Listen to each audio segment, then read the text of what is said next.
Asteburu honetan abiatuko da 9. nazioarteko bertze musiken ertz jaialdia. Garrantzirik ematen ez zaion bertze musikaren jaialdia alegia.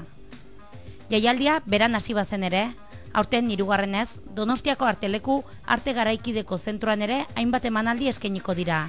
Eta edizio honetan estreinekoz, Azparneko Txatxola gaztetxean ere bai.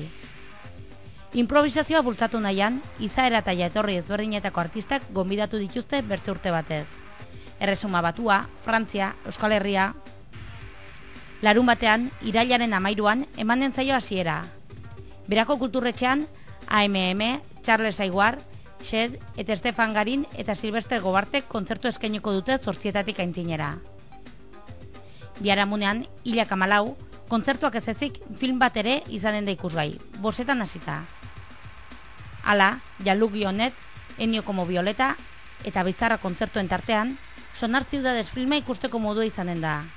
Irailaren 15an, 16an eta 18an Donostiako artelekuk hartuko du ertz jaialdiaren lekukoa. Eta 20an Azperneren txanda izanen da. Beraz, 9. urtez segidan, bertze musikek, sailkapenetatik ihes egin baino hauei garrantzirik ematen ez dieten musika horiek, berezko lekua izanen dute ertz jaialdian. Beti bezala, belaunaldi, jatorri eta izera aski desberdineko artistak bilduz, aurtengo egitarauak improvisazioa dauka ezaugarri nagusia. Improvisazioa ez soilik adierazpen estetiko edo artistiko modura.